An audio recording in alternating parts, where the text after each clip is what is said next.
नमस्कार, जय श्री कृष्ण, राधे राधे।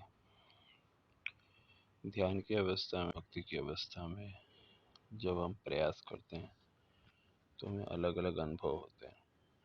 कोई व्यक्ति नियमित ध्यान करता है, कोई व्यक्ति ध्यान करने में 5 साल से है, कोई व्यक्ति ध्यान और मंत्र साधना जप ध्यान में 2 महीने से है, कोई 6 महीने से, कोई बहुत टाइम से है। इसके अंदर जो भी व्यक्ति ध्यान और मंत्र जाप करता है उसके अपने अनुभव होते हैं। किसी को बहुत जल्दी ही वह परम शक्ति या दिव्य शक्ति का एहसास हो जाता है, किसी को देर से वो दिव्य शक्ति और परम शक्ति का एहसास होता है। सबके अपने अनुभव है। जब कोई व्यक्ति ध्यान में, मंत्र जाप में, तंत्र साधना में या कॉस्मिक एनर्जी से अपने शरीर को चार्ज करने की या अपने शरीर को एक ऊर्जावान करने की कोशिश करता है तो वह ये नहीं जानता होता है कि उसको सफलता कब मिलेगी। कोई व्यक्ति थोड़े टाइम से मेहनत करता है और उसको सफलता 2 साल बाद मिलती है। कितने ही साधक हैं उनको 6 महीने में सफलता मिल जाती है।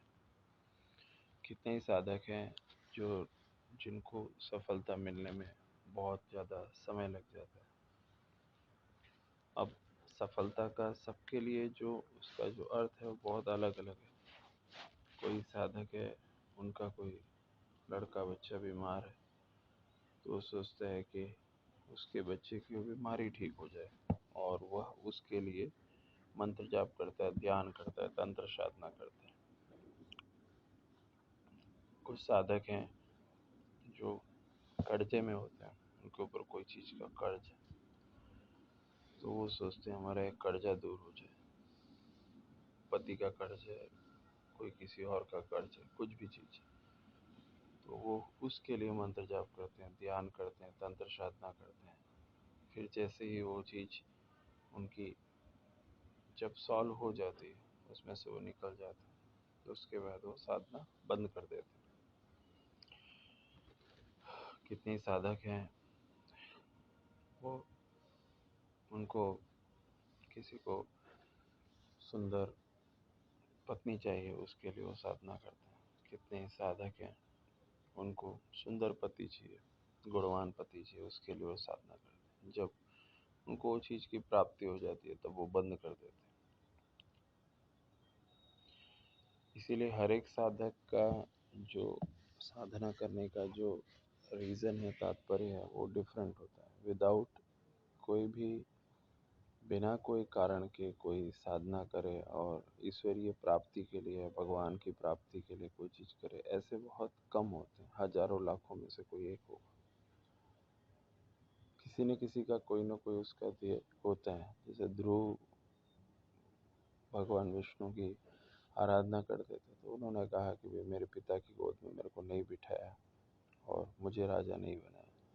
तो ध्रुव ने जब भगवान का साक्षात्कार किया या भगवान ने उसको प्रसन्न होकर कहा तो उसने बोला कि नहीं, मुझे कुछ भी नहीं चाहिए, मुझे वैकुंठ धाम जाना है आपके साथ। तो उन्होंने कहा कि नहीं, आपको, आपने इच्छा की है कि पहले आपको राजपाट भोगना है, पिता के साथ समय बिताना है, तो आप उसको समय बिताओ, बाद में आप वैकुंठ धाम जाओगे। तो उन्होंने वही किया। फिर बाद में वो ध्रुव तारा बन के चमके। तो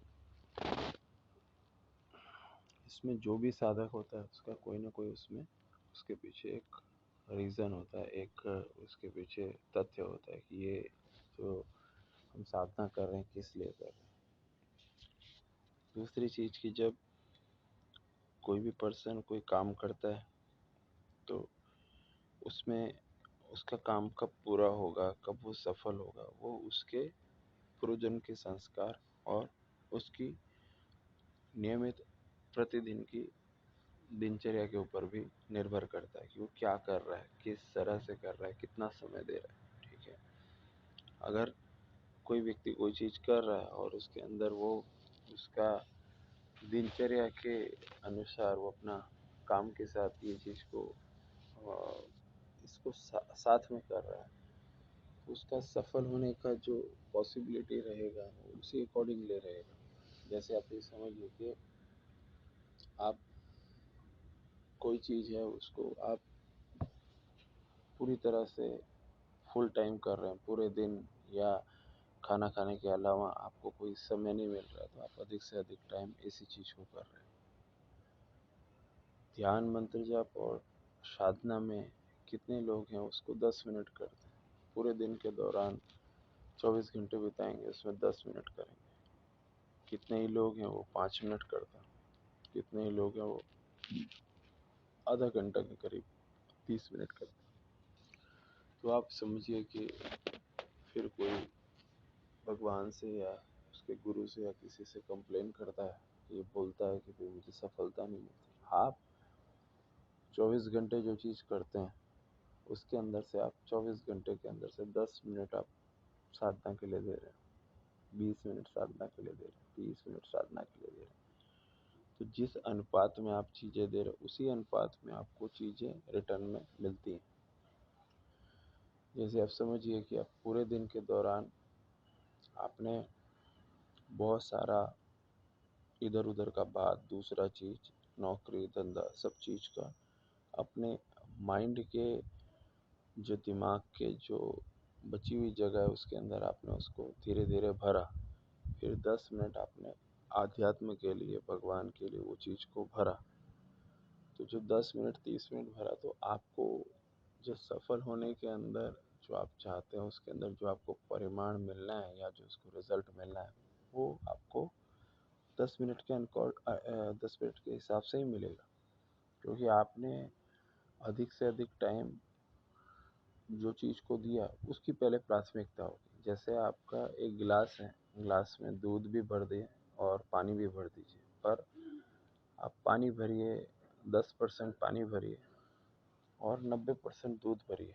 तो जब आप गिलास को यूँ ऐसे गिराएंगे तो वाइट दूध ज़्यादा निकलेगा, पानी कम निकलेगा, क्योंकि 10% ही पानी है और 90% दूध है। आपने गिलास के अंदर 90% पानी रखा, 10% दूध रखा और आपने उसको गिराया, तो गिराने के बाद उसमें से अधिक मात्रा में पानी गिरेगा, दूध कम गिरेगा, क्योंकि पानी की मात्रा ज़्यादा है। ठीक है।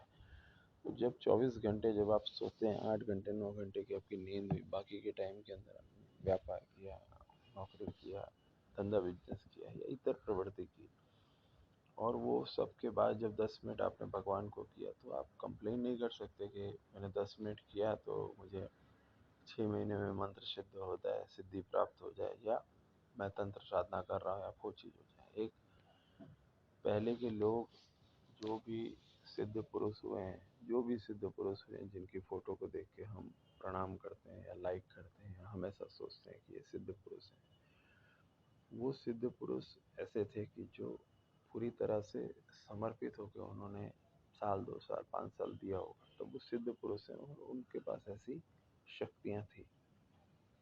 जो भी आज के जो साधक हैं वो इतने ज़्यादा, उनका धीरज टूट गया है कि वो धीरज तो है ही नहीं।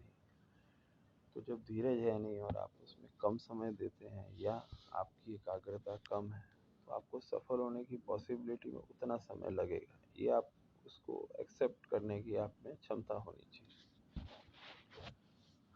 जैसे आप नियमित आपने निर्णय किया कि भाई मैं 1 घंटा भगवान की स्तुति में दूंगा, मंत्र साधना, तंत्र साधना या ध्यान, कुछ भी चीज़ बोले, तो 365 दिन होते हैं, तो 365 दिन के अंदर 365 घंटे आपने मंत्र साधना, तंत्र साधना या ध्यान में आपने दिया। तो आप उसी अनुपात में समझ लीजिए कि भी आपने जितना समय दिया उसी अकॉर्डिंगली धीरे धीरे आपको सफलता मिलती है। आप उस दिशा में धीरे धीरे आप आगे बढ़ते हैं, तो धीरे धीरे आपके स्वभाव में परिवर्तन आता है। धीरे धीरे आपके वातावरण अनुकूल में नकारात्मकता चली जाती है, आप पॉजिटिव हो जाते हैं। इतना सब आपके ऊपर फर्क पड़ता है। जब आप ये चीज़ के अंदर आप नियमित कोशिश करते हैं कि मुझे सफलता मिलनी चाहिए, तो धीरे धीरे करके आप उस दिशा में आगे बढ़ते हैं और आपको सफलता मिलने लग जाती है। और कितने साधक ऐसे हैं कि जिनको सफलता मिल गई 2 साल 3 साल, फिर वो बंद कर देते हैं। फिर वो बोलते हैं अभी हमको भगवान से क्या काम, कोई लेना देना नहीं। कितने ही साधक ऐसे हैं कि जिनको लगता है कि अभी उन्होंने 1 घंटे 30 मिनट का नियम लिया है, फिर जब उनको लग रहा है कि अरे चलो हमको 4 घंटे का समय एक्स्ट्रा मिला है और खाली समय है, तो उसको फिल्मी गाने सुनने की जगह पे उसको और ज़्यादा मंत्र जाप पे ध्यान दें। ये जो चीज़ है ये बहुत ज़्यादा महत्वपूर्ण है। कोई भी व्यक्ति है जिसको पास समय है, अरे भैया समय है तो उसको उसमें यूज़ कर लो ना। ठीक है, आप अगर 30 मिनट्स का नियम लिया, आधे घंटे का नियम लिया और 1 घंटे का नियम लिया कि मैं 1 घंटे में मंत्र जाप करूँगा, ध्यान करूँगा, और स्वतः ही आपको ऐसा हुआ कि आपको 4 घंटे का समय अवकाश मिल गया, आपको 4 घंटे फाजिल मिल गया, आपको लग गया 4 घंटे आपके पास एक्स्ट्रा पड़ा हुआ है, तो 4 घंटे का समय यूज़ कर लो। 4 घंटे में आप 4000 बार राम राम का जप कर लोगे, ओम ओम का जप कर लोगे। तो 4000 बार ओम ओम का जप कर लोगे तो वो 4000 बार ओम ओम का जप आपके पास एक्स्ट्रा हो गया ना। और वो चीज़ आपको अगर 1 1 घंटे या 30 मिनट्स आप नियमित कर रहे हैं तो जो समय बच गया उसका उपयोग हो गया। तो जो व्यक्ति साधक है या जो व्यक्ति साधना करता है, उसको ये होना चाहिए कि उसका लगाव उसी तरह से होना चाहिए कि ये चीज़ जैसे एक हमारा एक वो होता है, भाव होता है ना कि अभी समय बच गया, तो उसको आप फॉर्मेलिटी की तरह मत कीजिए कि ये फॉर्मेलिटी की तरह आपने किया कि चलो 30 मिनट हमें बैठना है, कोई हमें देख रहा है, हम साधना कर रहे हैं, वो सब चीज़ गलत है। आपके पास 4 घंटे का समय बचा, आपके पास 3 घंटे का समय बचा, अरे आप उस समय के टाइम पे उंगलियों के ऊपर आप मंत्र जाप कर लीजिए, ओम ओम का नाद कर लीजिए। कुछ नहीं है तो कान में आप हेडफोन लगा के आप भगवत गीता सुन लीजिए, कान में हेडफोन लगा के आप ओम ओम का नाद सुन लीजिए। तो जब आप कोई चीज़ को अंदर उस तरह से आपकी एकाग्रता होगी तो आपको सफल होने की पॉसिबिलिटी भी उसी तरह से होगी। जैसे भगवान कृष्ण ने भगवद गीता में कहा है कि जो मुझको जैसे भजता है मैं भी उसको वैसे ही भजता हूँ। अब व्यक्ति क्या करते हैं, भगवान तक को सोचते हैं कि हम उसको बेवकूफ़ बना लें। अरे भगवान तो आपके जैसे चित्रगुप्त है, वो आपके दोनों कंधों पर बैठ के पूरा का पूरा हर बात को वो सोचता रहता है, रिकॉर्ड करता रहता है कि आप क्या करते हो, क्या बोलते हो। आपकी जीवा से दोनों आंखों के बीच में जो आज्ञा चक्र है वहाँ पे सब चीज़ रिकॉर्ड हो रहा है, आप जो कर रहे हो जो बोल रहे हो सब रिकॉर्ड। तो भगवान ने जब ऐसा मैनेजमेंट बनाया है कि आपकी हर क्रिया के ऊपर वो निगरानी रखता है, तो फिर आप अगर आपके पास समय बच जाए है तो आप उसको समय को, अगर आप साधना करते हो, मंत्र जाप करते हो, ध्यान करते हो, उसमें थोड़ा उपयोग कर लो। आपके पास सिर्फ ये होना चाहिए कि आपके मन के अंदर ऐसे भाव होने चाहिए कि हाँ मेरा ये जो मैं कर रहा हूँ ये मैं भगवान के लिए कर रहा हूँ। तो आपको उसमें सफलता मिलने में बहुत इजी रहता है और जल्दी होता है। और कितने ही साधक हैं जो कोई कारण विशेष से भी अगर वो साधना कर रहे हैं या ध्यान कर रहे हैं, ठीक है, तो वो भी चीज़ एक अपने लिए मायने रखती है, क्योंकि आपका कारण जब तक पूरा नहीं होगा तब तक तो आप करेंगे ना, वो भी चीज़ अच्छा है। पर आप कोई भी चीज़ कीजिए तो उसके अंदर जब आपके पास अतिरिक्त समय होता है तो उसका भी उपयोग कीजिए। आप ऐसा समझेंगे कि नहीं ये मेरे पास समय बचा है, तो क्योंकि जब समय बचा है तो उसका उपयोग करने में आपको ज़्यादा इजी रहेगा और उस उपयोग आपको ही करना है, कोई आपको मना नहीं कहेगा, बरोबर। और जब व्यक्ति की अंदर से वो भाव आ जाता है, अंदर से वो एकाग्रता आ जाती है, तो उसको आगे बढ़ने से कोई रोक नहीं सकता है।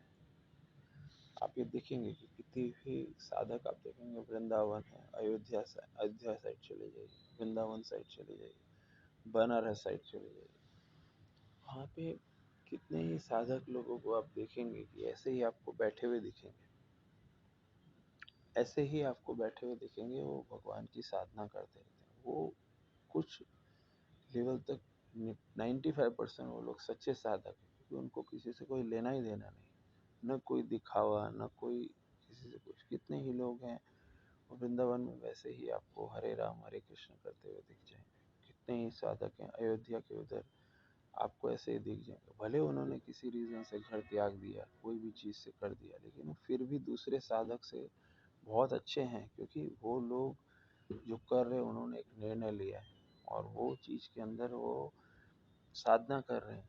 24 घंटे के अंदर उनको बचे हुए टाइम पे भगवान का नाम ले रहे हैं, जो दे दिया वो खा ले रहे हैं। तो वो एक तरह से आप समझो सच्चे साधक हैं। समझ रहे हैं आप? जब आप देखेंगे तो आप अयोध्या साइड चले जाइए, बनारस साइड चले जाइए, वृंदावन साइड चले जाइए, वहाँ पे आप देखेंगे तो आपको अच्छी साधना करते हुए साधक दिख जाएंगे। कुछ साधक आपको बद्रीनाथ केदारनाथ साइड आपको देखने को मिल जाएंगे। वो लोग कितने साधक हैं वो नहीं मिलते कहीं किसी को, लेकिन आपको देखने को मिल जाएंगे। अगर आपका चीज़ सही रहता है तो वो आपको देखने को मिल जाएंगे।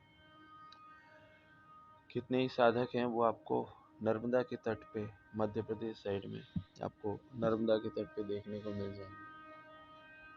कितने ही साधक हैं वो आपको गिरनार साइड में आपको देखने को मिल जाएंगे। गिरनार साइड में भी आपको साधक देखने को मिल जाएंगे।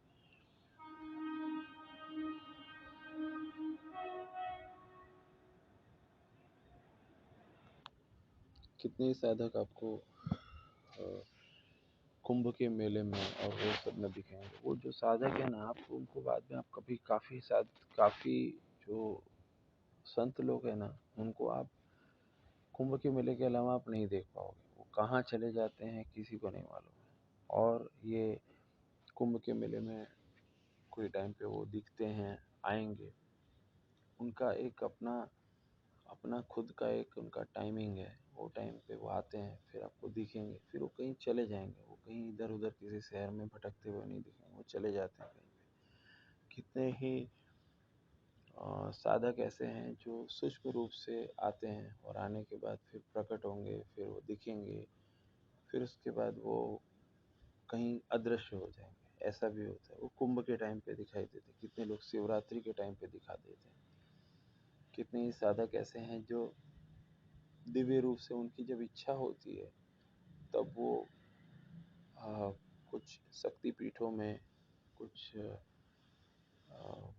काशी है, बनारस है, वृंदावन है, अयोध्या है, ये सब साइड पे वो आते हैं और सिद्ध संत आके फिर वो घूमते हैं और घूमने के बाद चले जाते हैं। उनकी जब इच्छा होती है तब भी आते हैं। ऐसे भी सिद्ध संत होते हैं। वो कहीं कोई बैठे होंगे तो इसीलिए ऐसा बोला जाता है कि कभी आप ये सब स्थली पे जाइए तो जो उस समय के टाइम पे जो बैठे हुए जो साधक हैं वो कौन है, क्या दिव्य उनके अंदर है, या वो कितने टाइम से साधना करते हैं, आपको इनमें कहीं भी कुछ भी आप उसको नहीं पता कर सकते। इसीलिए कभी आप उनको सेवा हितार्थ कभी कोई चीज़ आप उधर कुछ जाते हैं और कुछ उनको कुछ दे देते हैं, या उनको कोई चीज़ आप दे देते हैं, तो आप समझिए कि आपने अच्छा काम किया है। क्योंकि आप फिर से वो सब साइड जाने वाले नहीं। और अगर आपने किसी को दे दिया, पता नहीं कौन आपको किस जगह पे कौन से रूप में आपको कुछ अच्छी चीज़ आपको प्रदान कर दे। समझ रहे हैं चीज़ को? इसको बहुत ध्यान से सुनिए। वृंदावन है, मथुरा है,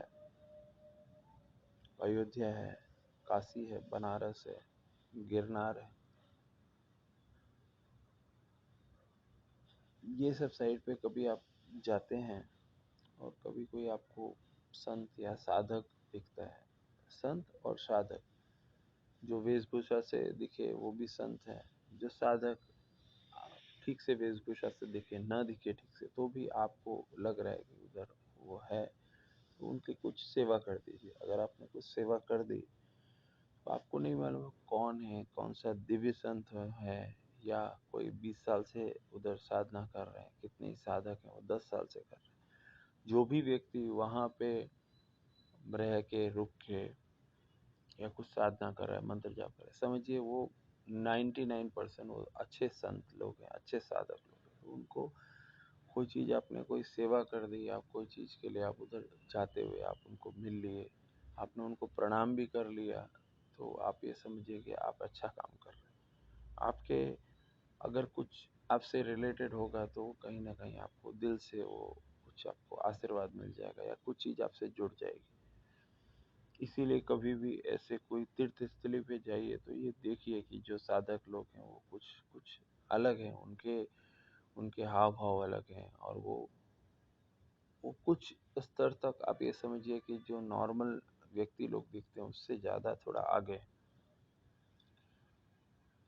इसीलिए जब हम बोलते भी हैं कि ये जब तीर्थ स्थली पे आप कोई जगह पे जाइए जिसके अंदर काशी, बनारस, मथुरा, वृंदावन, अयोध्या, बद्रीनाथ, केदारनाथ, वहाँ पे कुछ न कुछ सेवा हितार्थ आपको कुछ न कुछ चीज़ें कर देनी चाहिए। कुछ भी आप फ्रूट लेके जाओ, फल लेके जाओ, आपने लिया उधर दे दो। कोई चीज़ हो गई तो आपने, जैसे खाना रखने वाला ये बरनी टाइप की डोलचा आता है वो दे दिया। कुछ भी चीज़ हो गया, आपने जो चीज़ आपको लगा कि ये चीज़ मैं कर सकता हूँ वो चीज़ कर दिया। अगर आपने कुछ भी चीज़ की है तो आप ये समझिए कि वो आपके अंदर का भाव होना चाहिए। आप नहीं है तो आप कुछ, आपने कुछ उधर ही अगर कुछ खाना वाना बनाया तो खाना बना के आप उनको दे दो। कुछ भी चीज़ है पर अंदर का आपका भाव ऐसा होना चाहिए, क्योंकि वो जो अपना घर छोड़ के वहाँ पे साधना कर रहे हैं या घर छोड़ के वहाँ पे साधु बन गए हैं या साधना कर रहे हैं, समझिए कि वो उनके पूर्वजन्म के संस्कार है। वो एक नॉर्मल जो व्यक्ति दिनचर्या बिताता है उससे वो खास है।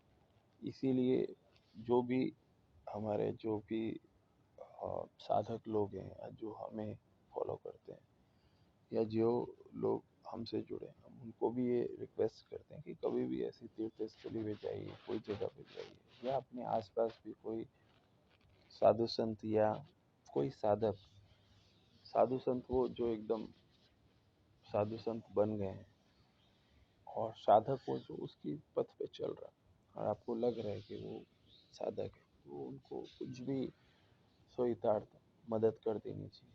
वो चीज़ आपके लिए, आपने अगर कुछ भी आपने उनको फल फ्रूट खरीद के दे दिया या कुछ भी आपने रोटी बना के उनको दे दिया, कुछ भी दे दिया, तो वो आपके लिए तो एक एक 1% भी चीज़ नहीं है, पर आपने दिया तो कहीं ना कहीं वो आपके कार्मिक चीज़ों में, वो आपके कर्म में लिखा जाता है।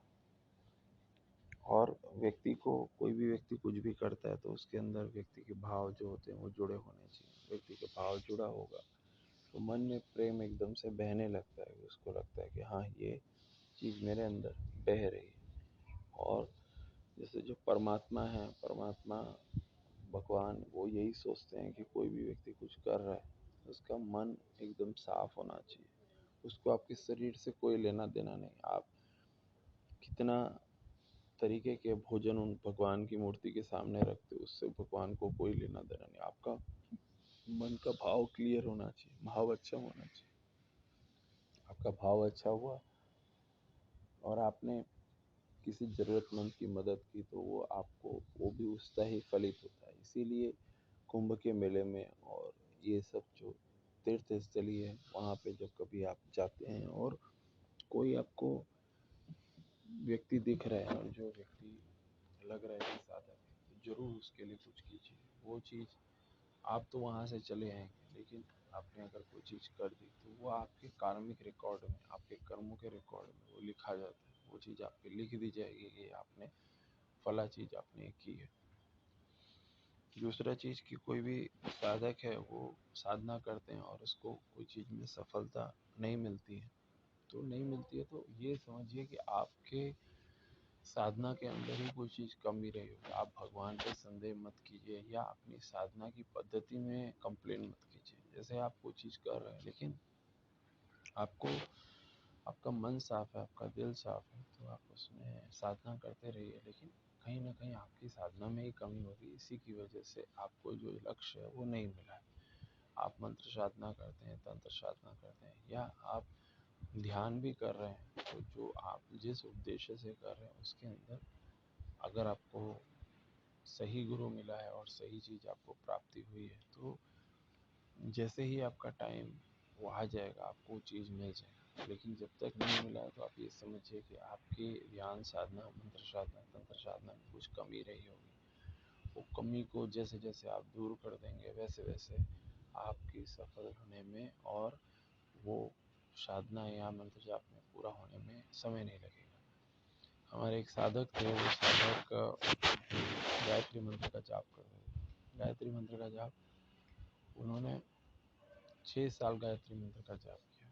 6 साल के बाद उनका इतना ज़्यादा, मतलब 6 साल करने के बाद उनमें इतना ज़्यादा शक्ति का संचार हुआ, इतना नॉलेज उनको हो गया, और बाद में वो एक सफल बिजनेसमैन बने। फिर इतना उन्होंने आगे प्रोग्रेस किया, फिर अभी वो है यूएसए में चले गए।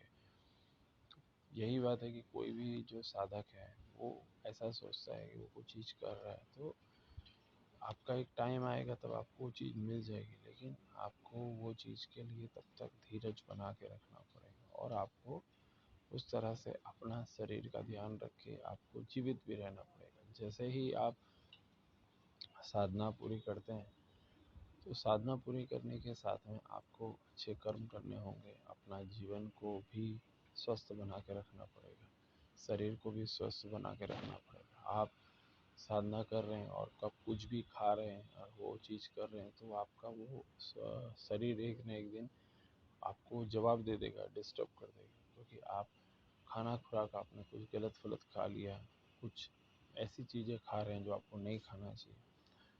जैसा खाते हैं उसी तरह से आपका मन बनता है, जैसा अन्न वैसा मन, तो वो भी चीज़ें महत्व रखती हैं।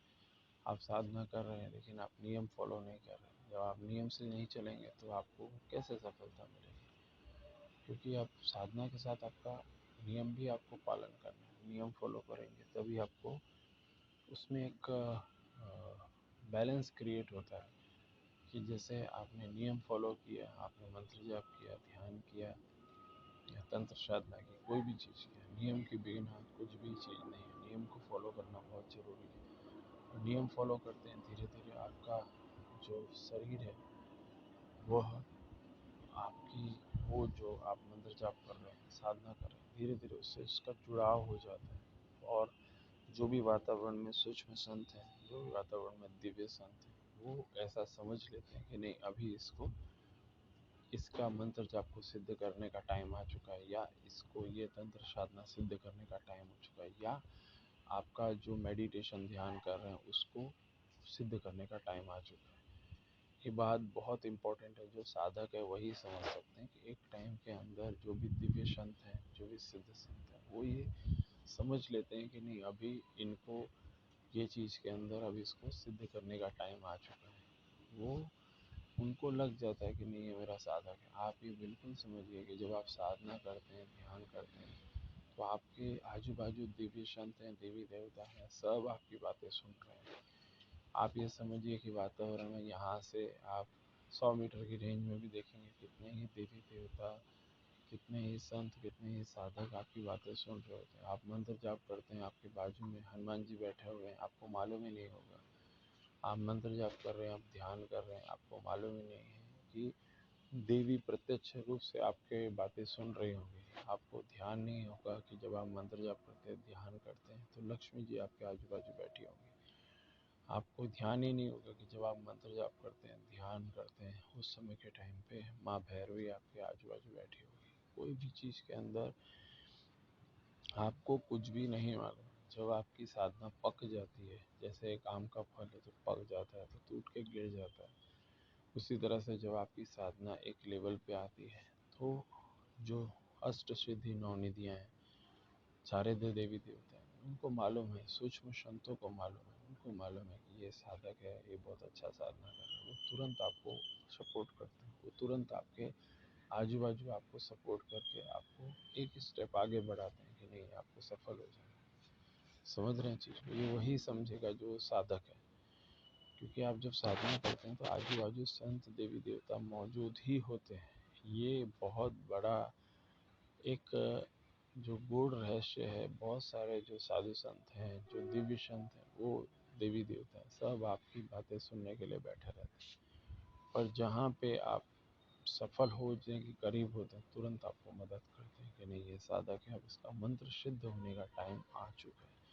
आपने देखा होगा पहले के टाइम पे लोग साधना करते थे तो उसके अंदर इंद्रदेव का आसन हिलने लगता था, भगवान शंकर ऊपर से आते थे और आने के बाद बोलते थे वरदान देने का, ब्रह्मा जी आते थे। वो सब क्या है? वो सब यही है कि जब उनको मालूम होता था कि मेरा एक साधक तपस्या कर रहा है, नारद मुनि को मालूम होता था कि मेरा एक साधक तपस्या कर रहा है, लक्ष्मी जी को मालूम था मेरा एक साधक तपस्या कर रहा है।